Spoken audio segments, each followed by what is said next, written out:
Plastic बोतल भितर चतुर्धा मूर्ति जटनी हाट बजार गोपीनाथपुर सूक्ष्म कलाकार एल ईश्वर राव प्रत्येक वर्ष परी रथयात्रा कलाकृति करती। चलित वर्ष मध्य रथयात्रा नुआ काम करिसेंती। एही वर्ष 200 ml प्लास्टिक बोतल भितर चतुर्धा मूर्ति श्री जगन्नाथ, श्री बलभद्र, श्री सुभद्रा, सुदर्शन रखिछंती। चौक खड़ी निर्मित एही मूर्ति 1 इंच उच्चता विशिष्ट। एही मूर्ति गुड़ी को बोतल भितरे पत्थर रे प्रस्तुत सिंहासन रे रखिछंती, जहार उच्चता 2.5 इंची एवं चौड़ा 2 इंची। एहा पछपटे पेपर क्राफ्ट रे 5 इंची रो रथर उपरि भाग प्रस्तुत करिछंती। एही काम करिबा पई तांको 5 दिन समय लागिथिला।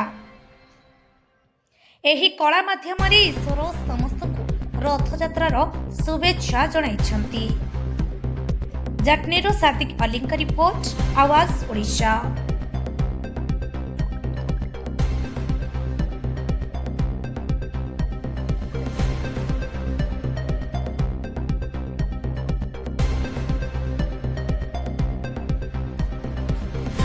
नमस्कार, मो ना हूँ एल ईश्वर। मु जने सूक्ष्म कलाकार। मु ओडिशा जटनी हाट बजार गोपीनाथपुर पुरी डिस्ट्रिक्ट रहे। मु सब वर्ष बोली ए वर्ष रथयात्रा नवा काम सेटा हूँ 200 ml प्लास्टिक बोतल भितर 4टा मूर्ति मु रखी। यार जो 4टा मूर्ति जो कर चक पीस सेटा भी 1 इंच भितर। आउ जो मूर्ति जो बसचंती सेटा होची पत्थर तैयारी सिंहासन रे करछि। तार हाइट होची 2.5 इंच और चौड़ाई होची 2 इंच।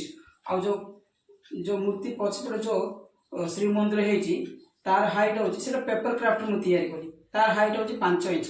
टोटल मते एही काम करिया मते 5 दिन समय लागिला। मु कला माध्यम रे आपण समस्त को रथ यात्रा रे शुभेच्छा जणाउची। आ मु गुटिए आपण जो माने पुरी जाउछंती माने दर्शन रथ यात्रा दर्शन करिया समस्त मोर यह निवेदन जे आप समस्ते जो पुरी जाउछंती प्लीज दया करी माने सिंगल यूज प्लास्टिक नेबेनी। जेमते आप जाउछंती प्लास्टिक एयर से पकई दउछंती से तार बहुत पोल्यूशन होची।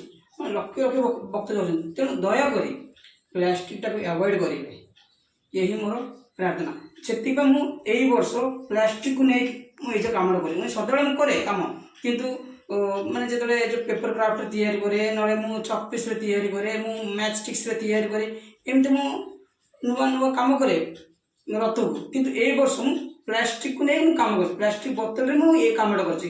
केवल गुटिया मेसेज जे मोर समस्ते प्लास्टिक को अवॉइड करिवे। तेनु मु ए गुटिया रीजन रु मु ए प्लास्टिक बोतल भीतर ए 4टा मूर्ति रखि मु समस्त को या मेसेज दो जे समस्ते जेमते प्लास्टिक को अवॉइड करिवे। धन्यवाद।